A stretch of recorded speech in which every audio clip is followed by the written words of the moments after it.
سورہ معارج کی آیات شروع کی ہیں۔ اللہ تعالیٰ نے کچھ مضامین ایسے ہیں جن کو قرآن مجید میں بہت زیادہ بیان کیا ہے، اور ہم لوگ انہی مضمونوں سے جان چھڑاتے ہیں، قرآن سے وہ چیزیں نکالتے ہیں جو قرآن کا اصل ٹاپک ہے نہیں۔ تو قرآن مجید میں اللہ تعالیٰ نے اس بات پہ بہت زور دیا، کائنات کو کسی نے بنایا ہے، کوئی کریٹر ہے، خود بخود نہیں ہو سکتی اتنی زبردست مینجمنٹ۔ کل میں کسی سائنٹسٹ کی ایک ویڈیو دیکھ رہا تھا، سائنٹسٹ تو نہیں کہہ سکتے لیکن تھوڑا بہت اس کو سائنس کی نالج تھی، لیکن اس نے ریفرنس سائنسدانوں ہی کا دیا۔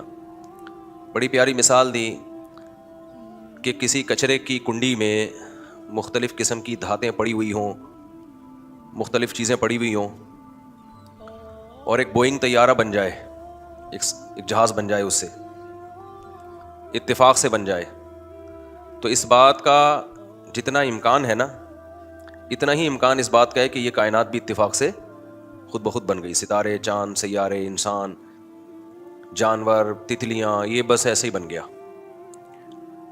تو یہ پاسبل ہی نہیں ہے، ناممکن ہے بھائی، ناممکن ہے۔ دیکھو ایک بات خوب اچھی طرح سمجھ لو، سائنس کا جو ٹاپک ہے نا، سائنس میں خدا نہیں ہے، بلیوز پہ سائنس ایمان نہیں رکھتی ہے۔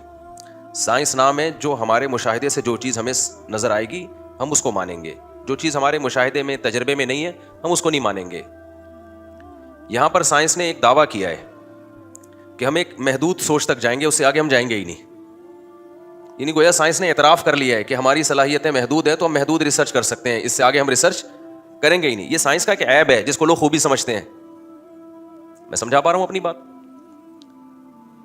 سائنس نام ہے، ہم جب پڑھتے تھے نا 9 کلاس میں، جو سائنس کے ٹاپک شروع ہوئے تو اس میں یہ بات پڑھائی جاتی ہے، ہمارے ٹیچر بھی ایکسپلین کرتے تھے کہ سائنسی حقیقت کس کو کہتے ہیں۔ سائنسدان اسی چیز کو مانے گا جو اس کو نظر آئے گی، جو ایکسپیریمنٹ کے نتیجے میں ثابت ہوگی اس کو مانے گا سائنسدان۔ مذہب کو نہیں، سائنس کا مذہب سے تعلق نہیں۔ مثال کے طور پر جی آپ نے کہیں تھیوری پڑھی ہے سائنس کی کسی کتاب میں، یا کوئی ریسرچ آئی سامنے، بھائی یہ ریسرچ آپ نے کہاں سے کی ہے؟ جی یہ فلاں پیغمبر کا قول ہے اس لیے ہم نے مان لیا۔ تو ظاہر ہے لوگ کہیں گے بھائی یہ تو آپ مذہب کو کس میں داخل کر رہے ہو؟ سائنس میں۔ یہ فلاں کا قول ہے یا نہیں ہے، یہ تو ٹاپک مذہب کا ہے نا، کیا خیال ہے؟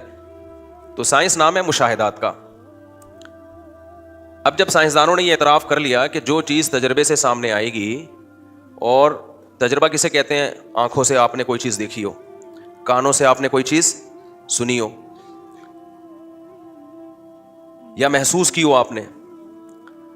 آپ نے کسی چیز پہ ہاتھ لگایا، آپ کو محسوس ہوا یہ گرم ہے، ایک خاص درجے کا اس کا ٹیمپریچر ہے۔ آپ کا تجربہ غلط ہو سکتا ہے، آپ نے 10 آدمیوں کو تجربہ کروا لیا، گرم توے پہ ہاتھ رکھوا لیا، آنکھیں بند کر کے، آنکھوں پہ پٹی باندھ کے۔ تو یہ سائنٹیفک طور پر ہم کہہ سکتے ہیں کہ یہ پروو ہو چکا ہے کہ یہ کیا ہے، یہ گرم ہے بھائی۔ 100 آدمیوں نے ہاتھ لگایا، سب کے ہاتھ جل رہے ہیں اس میں، تو ہم کہہ سکتے ہیں بھائی تجربے سے ثابت ہوا ہے کہ یہ توا کیا ہے، گرم ہے۔ تو ہم تو ایک سادہ تجربہ کر رہے ہیں، سائنسدان یہی چیز لیب میں بڑا ٹیکنیکل طریقے سے کر لیں گے، تھرمومیٹر لگا کے کر لیں گے۔ لیکن سائنسی ترقی شروع تو ایسے ہی ہوئی ہے نا، پہلے پہیہ ایجاد کیا، تو وہ بھی تو سائنسی میکینیکل سائنس ہے، وہ پہیہ ایجاد ہوا، سادگی سے ہوتے ہوتے ہوتے ہوتے ٹیکنیکل ہوتی چلی گئی، لیکن اکائی تو اس کی وہی تھی نا، آنکھ سے جو چیز دیکھ رہے ہیں، کان سے جو سن رہے ہیں اور جو محسوس کر رہے ہیں۔